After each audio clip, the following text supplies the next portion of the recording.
नमस्कार, आप देख रहे हैं एनडीटीवी इंडिया। आपके साथ मैं हूं गीता जोशी। आज 15 अगस्त के मौके पर इस बेहद खास कार्यक्रम में बात एक उतनी ही खास फिल्म की। ये फिल्म 15 अगस्त को ही रिलीज हुई थी। फिल्म में एक डाकू था जिसके नाम पर 50-50 कोस की दूरी में माएं बच्चों को डराया करती। एक इंस्पेक्टर था जिसने अपने परिवार वालों के शव देखे थे और जिसके हाथ काट दिए गए। दो दोस्त थे और सिक्का उछालकर जान जोखिम में डालने का खेल खेलते। एक तांगे वाली थी जो बहुत बोलती और एक बूढ़ा था जिसने पूछा था, इतना सन्नाटा क्यों है भाई। बात फिल्म शोले की जो आज 50 साल पूरे कर चुकी है। इन 50 बरसों में वो नायक बदल गए, कुछ इस दुनिया से विदा हो गए, लेकिन शोले की कहानी बनी रही। बल्कि कहानियां बनी रहीं, याद दिलाती रहीं कि एक बड़ी फिल्म कितनी बड़ी कोशिशों के बीच बनती है। तो आज इस बेहद खास कार्यक्रम में शोले के 50 साल पूरे होने पर शोले के 50 किस्से।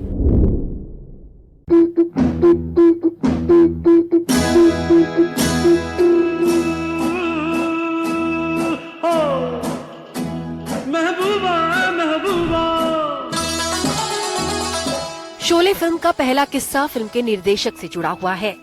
दरअसल ये फिल्म रमेश सिप्पी से पहले मनमोहन देसाई के हिस्से आई थी। मनमोहन देसाई उस दौर में हिट फिल्मों के मसीहा माने जाते थे। जिस फिल्म को छू लेते वो फिल्म कामयाब हो जाती, लेकिन मनमोहन देसाई को फिल्म की स्क्रिप्ट पसंद नहीं आई और उन्होंने फिल्म रिजेक्ट कर दी।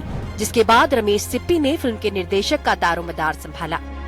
एनडीटीवी को दिए इंटरव्यू में रमेश सिप्पी ने इस बात की तस्दीक की और बताया कि जब उनके पास ये फिल्म आई तो उन्होंने इसे अपने हिसाब से बनाया।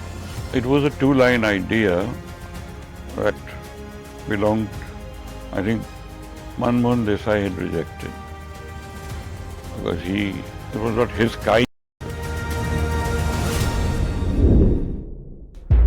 कितने आदमी थे? सरदार, 2 आदमी थे।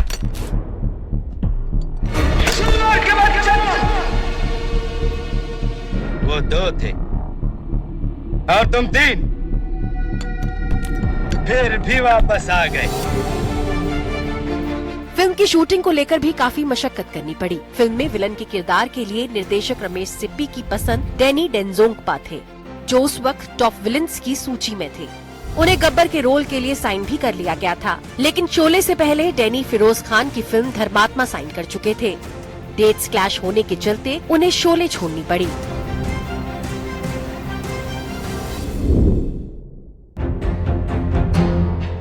डैनी डेंजोंगपा शोले फिल्म नहीं छोड़ना चाहते थे। डैनी फिल्म के लिए अपनी डेट्स तक एडजस्ट करने को तैयार थे, जिसके लिए उन्होंने फिरोज खान से बात की, लेकिन फिल्म धर्मात्मा के लिए उन डेट्स पर डैनी को अफगानिस्तान में शूट करना था, जिसके लिए फिरोज खान पहले ही अफगानिस्तान सरकार से अनुमति ले चुके थे और वो तारीख बदली नहीं जा सकती थी। इसलिए फिरोज खान ने डैनी को मना कर दिया, जिसके बाद डैनी ने भारी मन के साथ रमेश सिप्पी को ना कहा।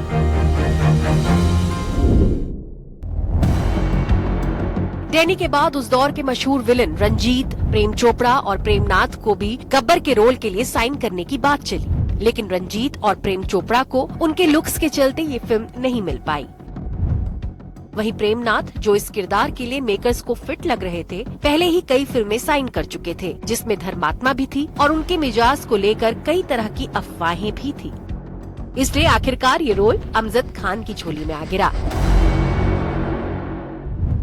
तेरा क्या होगा कालिया? सरदार, मैंने आपका नमक खाया सरदार। अब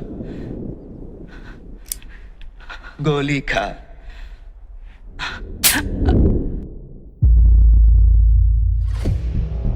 गब्बर का रोल आखिरकार कैसे अमजद खान को मिला, इसका किस्सा भी दिलचस्प है।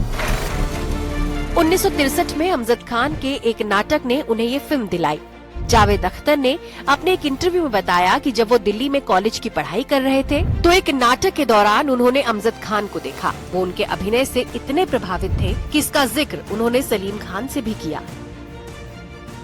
जब शोले के लिए गब्बर ढूंढने में दिक्कत आई तो सलीम जावेद ने अमजद खान का नाम सुझाया, जिसके बाद उनका स्क्रीन टेस्ट हुआ और उन्हें ये रोल मिला। अगर अपने यार की जिंदगी चाहिए तो जरा कुछ नाच गाना दिखा दो हमको भी। नहीं, बसंती इन कुत्तों के सामने मत नाचना। सांभा। एक पल और नखरा किया ना तो तेरे यार की खोपड़िया उठ जाएगी। गब्बर का रोल आसानी से अमजद खान को मिला हो ऐसा नहीं था। इस किरदार के लिए उन्होंने स्क्रीन टेस्ट दिया। स्क्रीन टेस्ट देने से पहले उनसे कहा गया कि डाकू का रोल है, उसी भेस में आना और आगे के 2 दांत काले कर लेना। अमजद ने ठीक वैसा ही किया और गब्बर के रोल के लिए चुन लिए गए। हालांकि फिल्म जब रिलीज हुई तो पहले उनकी पतली आवाज के लिए वो समीक्षकों और लोगों के निशाने पर आए, लेकिन जब फिल्म चल पड़ी तो गब्बर का किरदार सिनेमा के इतिहास में सुनहरे पन्नों पर लिखा गया। तेरा क्या होगा कालिया? सरदार, मैंने आपका नमक खाया सरदार। अब गोली खा।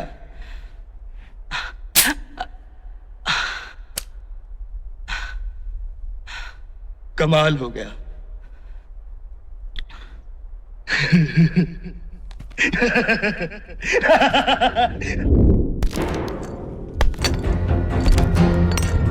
गब्बर को खूंखार बनाने वाला सिर्फ उनका लुक या फिर जावेद अख्तर के लिखे हुए डायलॉग्स ही नहीं थे। गब्बर को गब्बर बनाने में पंचमदा यानी आर.डी. बर्मन का भी उतना ही योगदान था।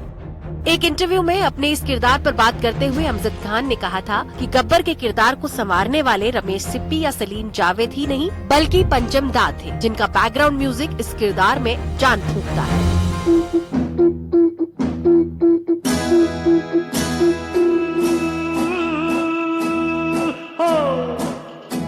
महबूबा महबूबा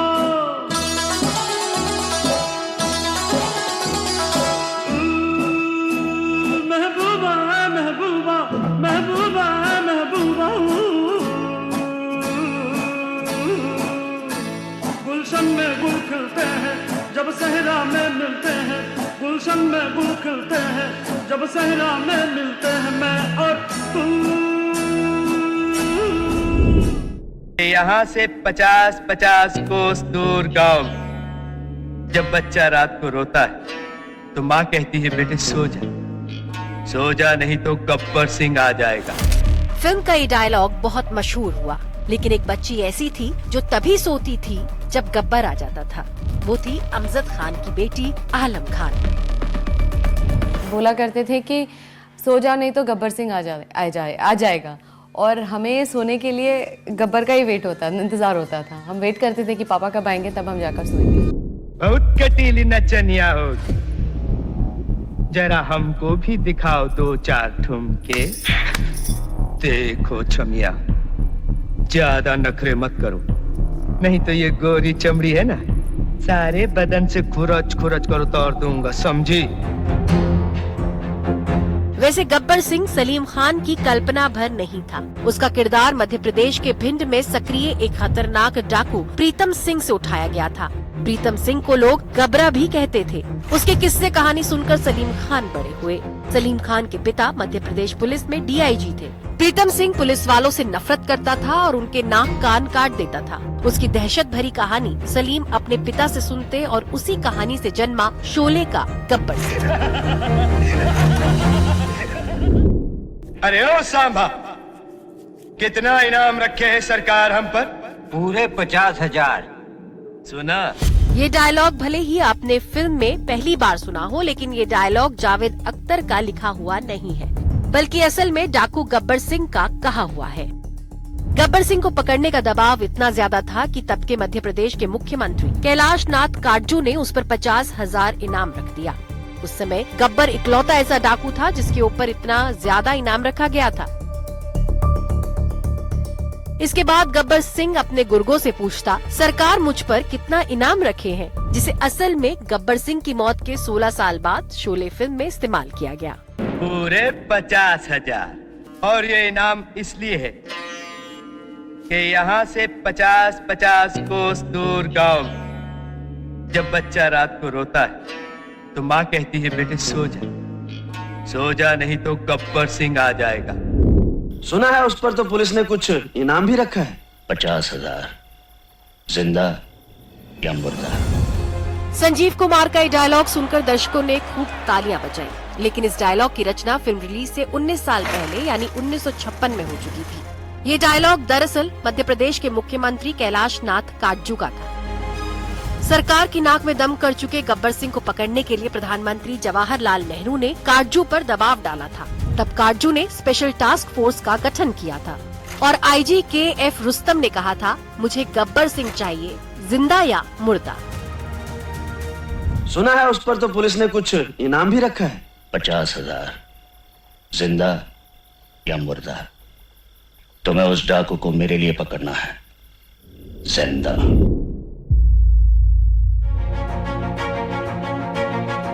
ये किस्सा जया भादुड़ी के पत्रकार और सांसद पिता तरुण कुमार भादुड़ी ने संजीव कुमार को सुनाया था। संजीव कुमार को ये डायलॉग पसंद आया और उन्होंने इससे फिल्म में रख लिया। दरअसल तरुण कुमार पत्रकार थे तो उन्होंने गब्बर सिंह को लेकर रिपोर्टिंग भी की और गब्बर सिंह के बारे में कई बातें भी बताई। ये डायलॉग भी वहीं से फिल्म के हिस्से आया। मुझे सिर्फ गब्बर चाहिए। सिर्फ संजीव कुमार ही नहीं, अमजद खान ने भी जया बच्चन के पिता तरुण कुमार की गब्बर पर लिखी किताब पढ़ी और उसे पढ़कर अपने आप को खूंखार गब्बर के किरदार में ढाला। और ऐसा ढाला कि असल जिंदगी में सौम्य और सीधे सादे अमजद खान रियल लाइफ में खतरनाक डाकू बने और इसके बाद उन्हें सबसे ज्यादा इसी किरदार के लिए जाना गया। एक किताब उन्होंने पढ़ी थी जो जया बच्चन जी के फादर ने लिखी, जो चंबल के डाकुओं पर बनी हुई बेस थी। तो उस तरह से उन्होंने रिसर्च किया और फिर उन्होंने सिप्पी साहब को बताया, शेयर किया और फिर उस तरह के लिबास में आकर लुक टेस्ट दिया। इस फिल्म ने सिनेमा के इतिहास में गब्बर के किरदार को सुनहरे पन्ने पर दर्ज कर दिया। अमजद खान की शोहरत इस कदर बढ़ गई कि अब सिनेमा के सितारों की एड वर्ल्ड में एंट्री हुई और वो पहले स्टार बने जिनकी तस्वीर एक बिस्किट के विज्ञापन में छपी। इसके लिए उन्हें तब 10,000 रुपए मिले थे। विलन ही नहीं, पहली बार हिंदी फिल्म इंडस्ट्री के कोई भी एक आर्टिस्ट या एक कैरेक्टर किसी प्रोडक्ट को एंडोर्स करने आए थे। McMahon and myself, we did 2 days of shooting in that, and we got a princely sum of 750 rupees a day. I think our Amjad there got a small packet of 10,000 for that entire ad, and he gave it to some poor girl who needed an eye operation or something. कितने आदमी थे? सरदार 2 आदमी थे।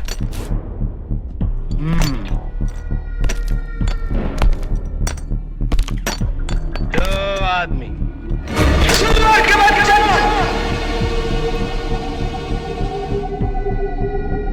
वो 2 थे और तुम 3, फिर भी आ गए। ईरान के मशहूर अभिनेता नाविद मोहम्मद जादे शोले के गब्बर से इतना प्रभावित हुए कि उन्होंने अपनी फिल्म के रोल के लिए गब्बर का लुक हूबहू कॉपी कर लिया था। सिर्फ लुक ही नहीं, नाविद मोहम्मद ने गब्बर के हाव भाव को भी अपनी फिल्म में उसी तरह दिखाने की कोशिश की थी। ईरानी फिल्म निर्माता शाहिद भी शोले के जबरदस्त फैन है। 2020 में 12वें बेंगलुरु अंतर्राष्ट्रीय फिल्म फेस्टिवल में उन्होंने बताया कि शोले को 500 से अधिक बार वो देख चुके हैं और इसे अपने फोन में भी रखते हैं। हर महीने कम से कम एक बार जरूर देखते हैं। साथ ही ये भी कहा कि इस फिल्म ने उन्हें फिल्म निर्माता बनने के लिए प्रेरित किया। कल्याणपुरा से 50-50 किलोमीटर की दूरी पर जब बच्चा रोता है तो माँ कहती है चुप हो जा बेटा, नजर टांगे आ जाएगा। मध्य प्रदेश में अब भी पुलिस लोगों को गब्बर के नाम से डराती है। वीडियो झाबुआ का है, जहां कल्याणपुर थाने के इंस्पेक्टर KL डांगी ने गश्त के दौरान पुलिस जीप के अंदर से माइक निकाला और फिल्म शोले से गब्बर सिंह का एक डायलॉग मारा। उन्होंने खुद को गब्बर बताया और वीडियो वायरल हुआ और बाद में उनके लिए मुसीबत भी बन गया। विभाग ने नोटिस थमा दिया। पूरे 50,000 और ये इनाम इसलिए है कि यहाँ से 50-50 कोस दूर गांव जब बच्चा रात को रोता है तो माँ कहती है बेटे सो जा नहीं तो गब्बर सिंह आ जाएगा। शोले ठाकुर और गब्बर की कहानी है। गब्बर से जुड़े किस्सों के बाद अब बात फिल्म के दूसरे अहम किरदार ठाकुर बलदेव सिंह की। मुझे सिर्फ गब्बर चाहिए। इस रोल के लिए सलीम जावेद की पहली पसंद दिलीप कुमार थे, लेकिन किन्हीं वजहों से दिलीप कुमार ने किरदार करने से इनकार कर दिया। हालांकि बाद में दिलीप कुमार ने एक इंटरव्यू में कहा था कि उन्हें सिर्फ 4 फिल्में ना करने का अफसोस है, जिसमें बैजू बावरा, प्यासा, जंजीर और शोले है। दिलीप कुमार के बाद इस रोल के लिए प्राण का नाम भी सामने आया, लेकिन निर्देशक रमेश सिप्पी प्राण के बजाय संजीव कुमार को कास्ट करना चाहते थे और वैसा ही हुआ।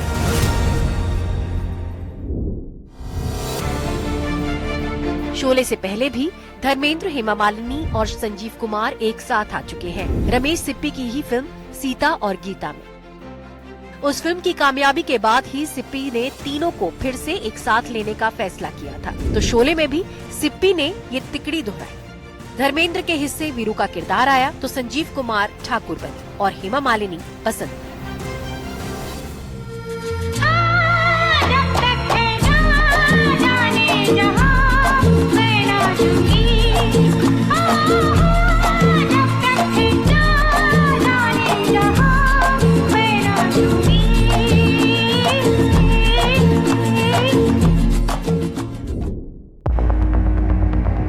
रमेश सिप्पी की सबसे बड़ी मुश्किल इसकी कास्टिंग तय करना और किरदारों को मनाना था। धर्मेंद्र को वीरू से ज्यादा ठाकुर का किरदार पसंद आया। उन्होंने कहा कि वो तो ठाकुर बनेंगे। रमेश सिप्पी ने समझाया कि बसंती का किरदार निभा रही हेमा के रोमांटिक सीन वीरू के साथ है, न कि ठाकुर के साथ। इस पर धर्मेंद्र राजी हो गए। ये वो दिन थे जब एक तरफ धर्मेंद्र हेमा का रोमांस परवान पर चढ़ रहा था और दूसरी तरफ संजीव कुमार उनसे जुड़ने की कोशिश कर रहे थे। ये किस्सा उन्होंने फैंस के साथ एक इंटरव्यू के दौरान साझा किया। ये आंख बंद करो और दूसरी आंख से निशाना बांधो। अब गोली चला दो।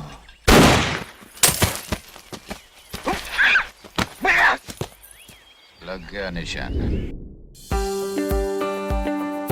धर्मेंद्र ने अगर हेमा मालिनी की खातिर वीरू का रोल स्वीकार किया तो हेमा ने धर्मेंद्र की वजह से पूरी फिल्म स्वीकार की। पहले वो इसे करने से मना कर रही थी, लेकिन उन्हें लगा कि यहाँ धर्मेंद्र के साथ समय बिताने का मौका मिलेगा। बता दें, हेमा मालिनी संजय खान की धर्मात्मा में भी लीड रोल में थी। वो फिल्म जिसके चलते डैनी ने शोले करने से इनकार कर दिया था, लेकिन हेमा ने अपनी दोनों फिल्मों की डेट्स मैनेज की।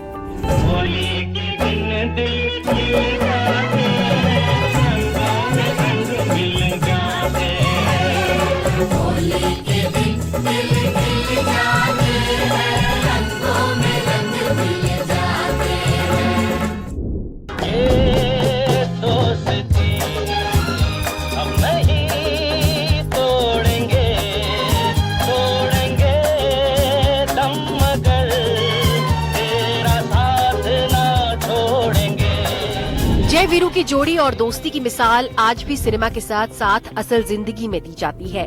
वीरू यानी धर्मेंद्र तो इस रोल के लिए सबकी पहली पसंद थे। वो सुपरस्टार थे, उनका फिल्म में होना हिट की गारंटी था। लेकिन तलाश थी जय की।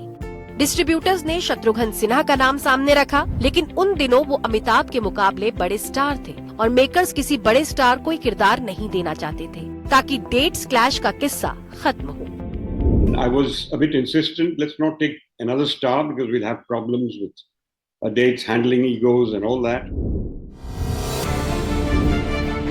शोले में जय के रोल के लिए अमिताभ बच्चन के लिए कई लोगों ने सिफारिश की, जिनमें सलीम जावेद का नाम भी शामिल है। उन्होंने अमिताभ की बॉम्बे टू गोवा और आनंद देखी थी। अमिताभ का काम उन्हें पसंद आया तो उन्होंने रमेश सिप्पी को अमिताभ के नाम का सुझाव दिया, लेकिन सबने कहा लंबू को मत लेना, अच्छा नहीं लगेगा। Salim Javed said that there is this young actor who's doing really well. We would recommend him very highly. He's done Anand and he's done Bombay to Goa, a light role against a very serious role. So he's got it all, and that's exactly what I'm looking for. So why not? अगर मौका मिले तो देख लेना थानेदार साहब, हम दोनों 15-20 में तो भारी पड़ेंगे। तुझे मैं ज्यादा तो नहीं बोल गया? पार्टनर अब बोल ही दिया तो देख लेंगे। अमिताभ बच्चन की सिफारिश लेकर धर्मेंद्र भी रमेश सिप्पी के पास पहुंचे थे और जब सलीम जावेद के बाद धर्मेंद्र ने भी अमिताभ का नाम सुझाया तो रमेश सिप्पी को उन्हें फिल्म में कास्ट करना पड़ा। हालांकि ये जानकर आपको हैरानी होगी कि शत्रुघ्न सिन्हा ने भी धर्मेंद्र से इस रोल के लिए सिफारिश लगवाने को कहा था। ये बात खुद धर्मेंद्र ने एक इंटरव्यू के दौरान बताई।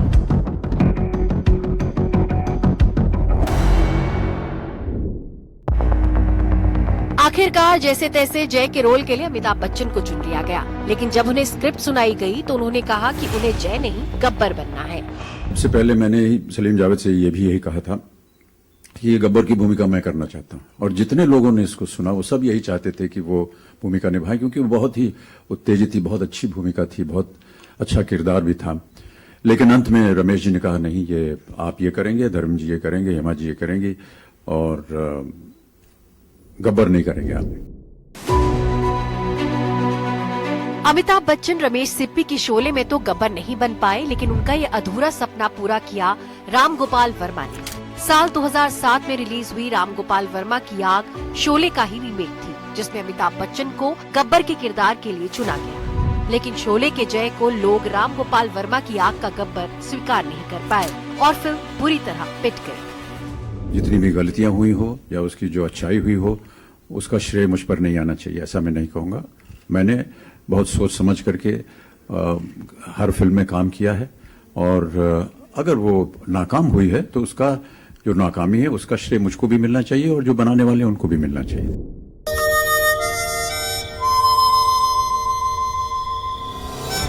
अमिताभ के साथ इस फिल्म में उनकी सह कलाकार जया भादुड़ी थी, लेकिन जया भादुड़ी भी उस दौर में बड़ा नाम थी।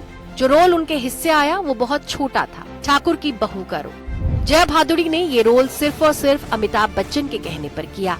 अमिताभ और जया के प्रेम के किस्से सिनेमा के गलियारों में छाए हुए थे। ऐसे में मेकर्स ने अमिताभ को ही इस किरदार के लिए जया को मनाने को कहा और वो मान गई।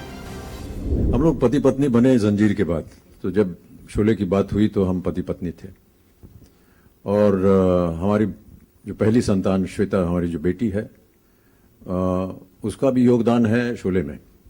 वो हिडन टैलेंट है, क्योंकि जया जी थी वो गर्भ से थी, और वो जो दृश्य है जहां मैं उनको चाबी लौटाने जाता हूं, वो दृश्य तभी का है जब वो गर्भ से थी श्वेता के साथ। तो मैं श्वेता को कहता हूं कि आपने भी शोले में काम किया हुआ है। गब्बर सिंह ही सिर्फ असली जिंदगी से नहीं लिया गया, सूरमा भोपाली भी रियल लाइफ से लाए गए। जावेद अख्तर जब भोपाल में थे तब उन्हें ये किरदार मिला था, उसका नाम भी सूरमा भोपाली ही था। इसी तरह जयवीरू नाम दोस्ती की पुरानी याद से लिया गया। इस नाम के दो दोस्त सलीम के साथ कॉलेज में पढ़ते थे। मैंने तो सुना बड़े बदमाश है वो। अरे बहुत बदमाश है, मगर हमारा नाम भी सूरमा भोपाली ये सही नहीं है। वो तो मैं माफ कर देता, मगर मुझे इस बात पर गुस्सा कि मेरे इलाके में आ कैसे गए। फिर क्या हुआ? अरे फिर होना क्या था, मैं तो स्टिक रखता हूँ। अब जो मैंने पिन फिनाई है तो जना सुधाई कर दी, धटा धट मैंने दोनों के पकड़ के गले बांध और मैंने कहा। क्या कहा? हाँ, क्या कहा मैंने? सवाल था हीरो हीरोइन विलन मिल गए, कहानी बन गई, लेकिन शूटिंग कहाँ? ऐसा बीहड़ खोजते खोजते रमेश सिप्पी की टीम के कोलंबस कहे जाने वाले राम येडेकर आखिरकार कर्नाटक पहुँचे। बेंगलुरु के पास लंबी पहाड़ियों से घिरे रामनगरम में उन्हें शोले का रामगढ़ दिख गया। रमेश सिप्पी ने सिनेमेटोग्राफर द्वारका दिविचा के साथ जगह देखी और इस पर मुहर लगा। इस जगह को बाद में रामनगरम के बजाय सिप्पी नगरम कहा गया। रमेश सिप्पी ने रामनगरम को शोले का रामगढ़ बनाने के लिए करीब 100 लोगों से सेट बनवाया और पूरा गांव ही बसा दिया। जितने सालों शूटिंग चली लोग वही रहे। रोजाना हजारों लोगों के लिए खाना बना, सड़क, बिजली, पानी की व्यवस्था की गई। लोगों के रहने तक का इंतजाम वही किया गया। हालांकि मुख्य किरदारों का इंतजाम बेंगलुरु में किया गया था, जहां से वो शूटिंग के लिए पहुंचते थे। हम बेंगलोर के पास शूट करने जा रहे हैं, तो हमने कहा ये तो यहाँ हरियाली है, पत्थर है बड़े बड़े, यहाँ कहाँ बनाओगे यार ये सब। तो हमको लोकेशन ही पसंद नहीं आई थी पहले। अच्छा। फिर वही लोकेशन जो है वो देखिए प्रबल हो गई, और पूरा उन्होंने जो गांव देखा आपने वो एक्चुअली सेट है। पूरा गांव उन्होंने वहाँ बसा दिया जी, और गांव के अंदर एक एक जो छोटे छोटे मकान बने हुए थे उसमें हम लोग रहते थे दिन भर। वहीं पर मेकअप, वहीं पर रहना सोना सब था। अमिताभ बच्चन और धर्मेंद्र रोज शूटिंग के लिए बेंगलुरु से रामनगरम कार से जाते, कभी कभी एक ही गाड़ी से। एक दिन रास्ते में उनकी गाड़ी खराब हो गई। लोग उन दिनों अमिताभ को तो कम जानते थे, लेकिन धर्मेंद्र को देखने के लिए उनके फैंस ने गाड़ी घेरी। दोनों जैसे तैसे अपनी जान बचाते हुए वहां से गुजर रहे एक ऑटो में बैठे और आखिरकार सेट पर पहुंचे। एक बार हमारी गाड़ी शहर से गुजर रही थी, वो खराब हो गई, और बंद पड़ गई तो और लोगों ने धर्म जी को पहचान लिया और इतनी सारी भीड़ हो गई कि मुसीबत हो गई। आप जानते हैं कैसा होता है। तो धर्म जी ने कहा यहाँ से भागना पड़ेगा। मैंने कहा चलिए। दरवाजा खोला, बाहर भागे और जो पहला 3 व्हीलर गुजर रहा था उसमें घुस गए। बेंगलोर से लेकर के हम रामगढ़ तक को 3 व्हीलर में गए।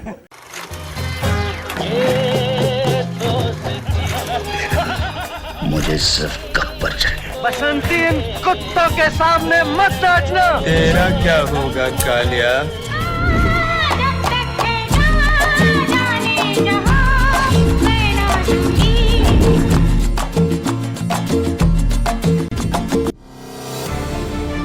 इस फिल्म की शूटिंग में कई तरह की चुनौतियां थी। हेमा मालिनी को प्लास्टर पहनाकर तपतपाती धूप में नचाया गया तो जय वीरू से एक ट्रॉली वाली मोटरसाइकिल में गाना करवाया गया। गाना था ये दोस्ती।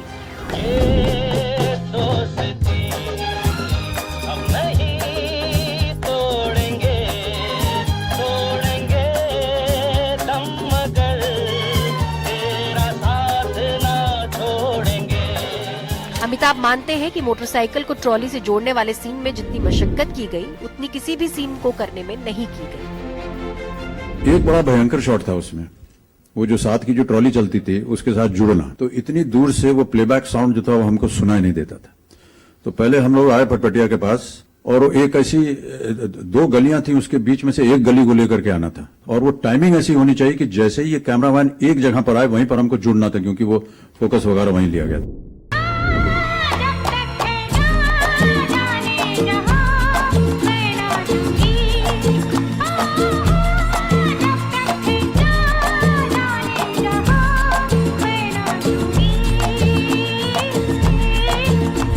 शोले में हेमा मालिनी कांच पर नाचती दिखाई पड़ी, लेकिन उनकी असली मुश्किल धूप में नाचने की थी। चिलचिलाती धूप में शूटिंग हो रही थी और उन्हें नंगे पांव नृत्य करना था। पहले हेमा मालिनी ने गाना शूट करने से मना करना चाहा, कहा कि फरवरी में शूट कीजिए, लेकिन रमेश सिप्पी नहीं माने। हेमा मालिनी ने पैरों में प्लास्टर लगाकर ये गाने की शूटिंग पूरी की। ऐसा सीन है on the rocks you are dancing this that. Ramesh ji ने जब बोला आप अभी फरवरी में रख लीजिए, I said it is nice and cold so it will be very comfortable to shoot. So he said no, this scene I'm going to do only in the month of May.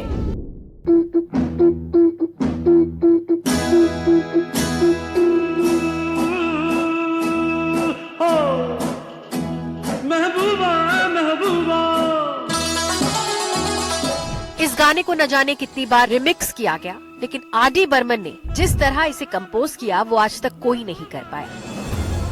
पहले इस गाने को आशा भोसले से गवाने की बात चली, लेकिन बाद में आर.डी. बर्मन ने ही इसे गाया। इतना ही नहीं, सलीम जावेद इस गाने को धर्मेंद्र और हेमा मालिनी पर फिल्माना चाहते थे, लेकिन रमेश सिप्पी ने पहले से ही तय किया था कि इस गाने को सिर्फ और सिर्फ हेलन ही करेगी।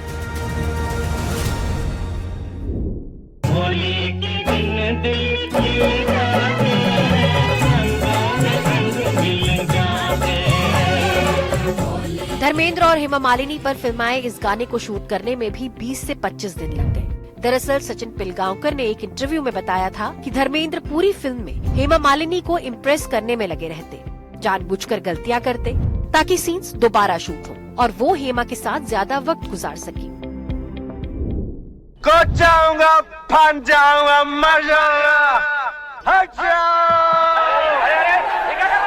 वही कर रहा हूँ भैया जो मजनू ने लैला के लिए किया था, रांझा ने हीर के लिए किया था, रोमियो ने जूलियट के लिए किया था। Suicide, suicide. शोले के सबसे मशहूर दृश्यों में से ये एक है, लेकिन पहले ये सीन फिल्म का हिस्सा नहीं था। दरअसल हेमा मालिनी को इम्प्रेस करने में जुटे धर्मेंद्र एक दिन अचानक टंकी पर चढ़कर टशन मारने लगे, जिसे देखकर हर कोई दंग रह गया। वहाँ से रमेश सिप्पी को ख्याल आया कि फिल्म के सेकंड हाफ में ऐसा सीन डालना चाहिए। जावेद अख्तर मान गए। कई दिन मामला टलता रहा, लेकिन जब इस सीन को शूट करने की बारी आई तो जावेद ने झटपट सीन तैयार किया। हाँ बाबूजी, कहाँ जाओगे? बेलापुर, नामपुर, फतेहगढ़, रामगढ़, कहाँ जाना है बोलो? सीता गीता में बसंती की तरह का किरदार निभा चुकी हेमा मालिनी के लिए सबसे मुश्किल था अपने हिस्से के चुलबुले संवाद बोलना। लंबे लंबे संवाद और उन्हें एक बातूनी लड़की के अंदाज में बोलते जाना, लेकिन हेमा ने भी हार नहीं माना। 3 पन्नों के डायलॉग सरपट बोलती चली गई। It wasn't that difficult, but only thing I was finding difficult in the first day of the shooting, because the dialogues were very long, lengthy, about 3-4 pages of lines. She keeps on repeating things, you know.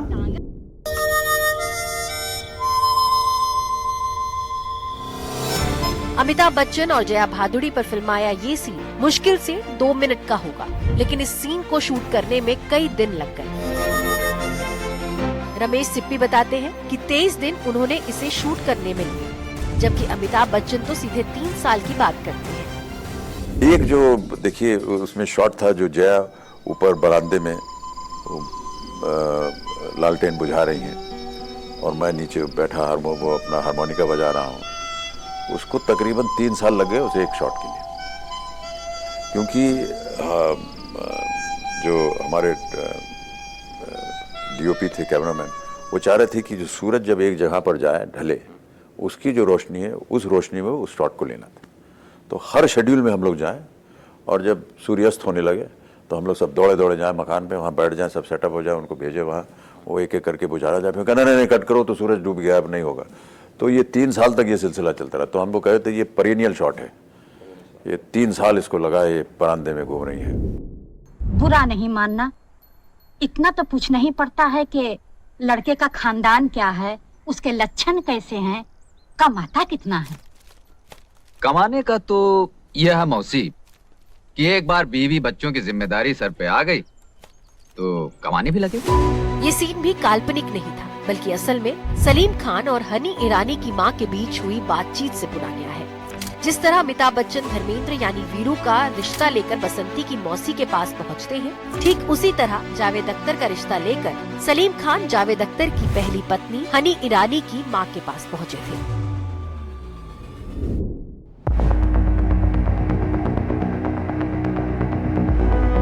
Sholay की shooting करीब 3 साल में पूरी हुई, लेकिन कई scene shoot करने में 20 से 25 दिन तक लग गए। उन्हीं में से एक सीन ये है।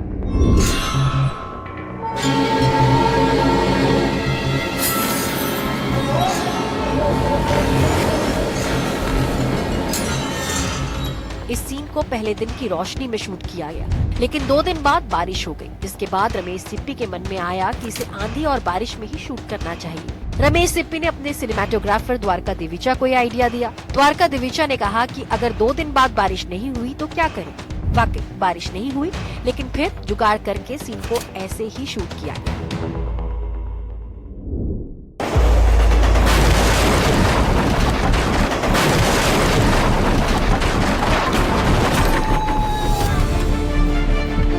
इसे उन दिनों सबसे अच्छे एक्शन सीन में माना जाता था।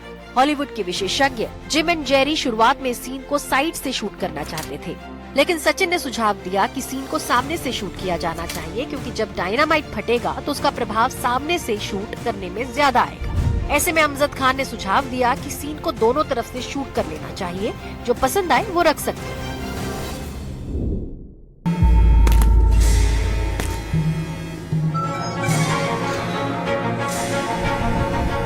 ठाकुर के बदले के इर्द गिर्द घूमती शोले की कहानी का क्लाइमेक्स फिल्म में बतला गया। ये हाल ही में फरहान अख्तर ने अपनी फिल्म के प्रमोशन के दौरान बताया। फरहान ने कहा कि हम सब जय वीरू की बातों में उलझ जाते हैं, लेकिन असली कहानी तो उस ईमानदार पुलिस अफसर की थी जो एक डाकू से अपने परिवार की हत्या का बदला लेना चाहता था।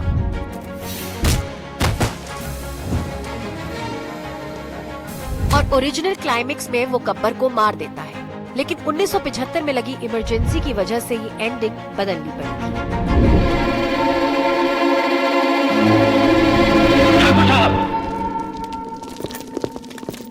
छोड़ दीजिए इसे। मुजरिम को सजा देना कानून का काम है।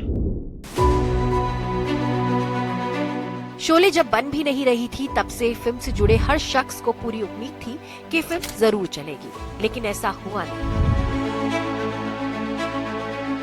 शुरुआत में फिल्म बुरी तरह पिट गई। समीक्षकों से मिली खराब प्रतिक्रिया ने भी इस आग में घी का काम किया। जय, हम लोग अपने गांव चले जाएंगे, सब ठीक हो जाएगा। मेरा खेल खत्म हो गया फिर।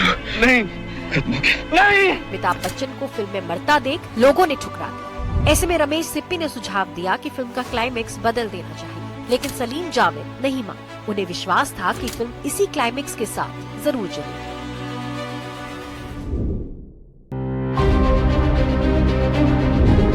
सलीम जावेद को अपनी फिल्म पर पूरा भरोसा था, इसलिए जब शुरुआत में फिल्म पिटी तो दोनों ने मिलकर इश्तिहार छपवाया और दावा किया कि फिल्म 1 करोड़ का कारोबार करेगी। जिसके बाद दर्शकों में फिल्म को देखने की उत्सुकता बढ़ी। दर्शक सिनेमा घर पहुंचे और फिल्म को वर्ड ऑफ माउथ का फायदा मिला। फिल्म ने 1 करोड़ नहीं बल्कि तब 35 करोड़ का कारोबार किया था। बहुत कटीली नचनिया होगी, जरा हमको भी दिखाओ 2-4 ठुमके। शोले के लिए रमेश सिप्पी के पिता जीपी सिप्पी ने 1 करोड़ का बजट तय किया था, लेकिन शूट करते करते ये बजट 3 करोड़ तक पहुंच गया।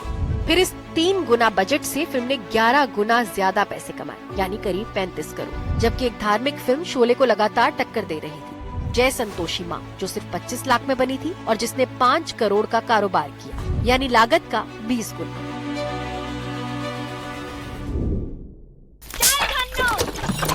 वही मिसाल हो गई है। खैर,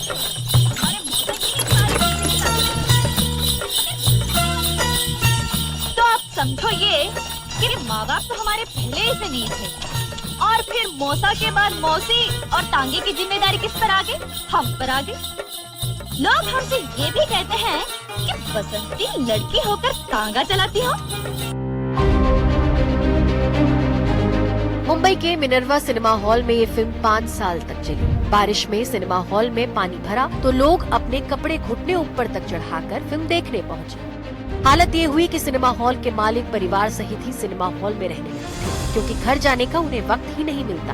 5 साल बाद रमेश सिप्पी को मजबूरन शोले को मिनर्वा सिनेमा हॉल से हटाना पड़ा। दावा किया जाता है कि शोले 130 करोड़ लोग देख चुके हैं। हमने मजाक में ये कहा भी था, शोले उतरेगी तो शान से। तो इस तरह हमें फिल्म को उतारना पड़ा अपनी ही फिल्म के लिए। फिल्म 15 अगस्त को मुंबई में रिलीज हुई। फिर 11 अक्टूबर को अमिताभ बच्चन के जन्मदिन पर इसे दिल्ली, बंगाल, उत्तर प्रदेश और हैदराबाद में रिलीज किया गया। फिल्म देखने के लिए लोग पंजाब से दिल्ली खास शोले स्पेशल बस में बैठकर पहुंचे। एक किस्सा ये भी है कि 15 रुपए का टिकट ब्लैक में 200 रुपए का बिकता। हाल ही में अमिताभ बच्चन ने शोले के टिकट की तस्वीर भी फैंस के साथ साझा की थी।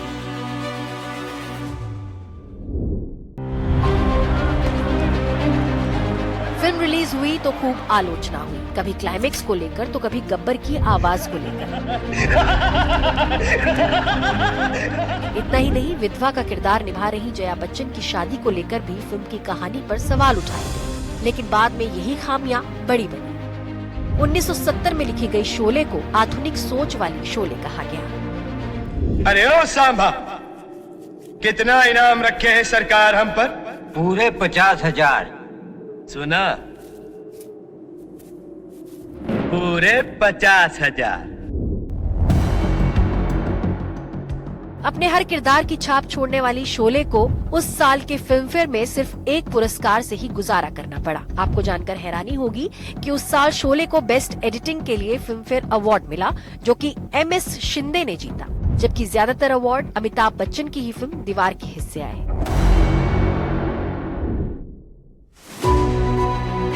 उस दौर की सुपरहिट जोड़ी सलीम जावेद को इस फिल्म के लिए 10,000 रुपए बतौर फीस मिली थी, जो 1970 में काफी बड़ी रकम हुआ करती थी। सलीम खान मानते हैं कि शोले ने उनकी जिंदगी और साथ ही करियर को नई उड़ान दी। शोले से पहले उन्हें सिर्फ C ग्रेड फिल्म मिला करती थी। ऐसी छोटी छोटी पिक्चर लिखते थे। मेरी जावेद साहब से मुलाकात हुई। उस जमाने में 3 किस्म की फिल्में बनती थी, एक A ग्रेड, B ग्रेड और C ग्रेड। तो मुझे C ग्रेड की फिल्में मिलती थी। फिल्म की डायमंड जुबली हुई तो ग्रैंड सेलिब्रेशन हुआ। दिलदार रमेश सिप्पी ने फिल्म के बड़े कलाकारों को हीरो से जड़ा सोने का ब्रेसलेट बतौर गिफ्ट दिया। वहीं फिल्म के सिनेमेटोग्राफर और अपने खास दोस्त द्वारका दिवेचा को फिएट गाड़ी तोहफे में। हमारी इस खास पेशकश में फिलहाल बस इतना ही। मुझे दीजिए इजाजत, लेकिन देश और दुनिया की बाकी खबरों के लिए आप बने रहिए हमारे साथ। देखते रहिए NDTV इंडिया। नमस्कार।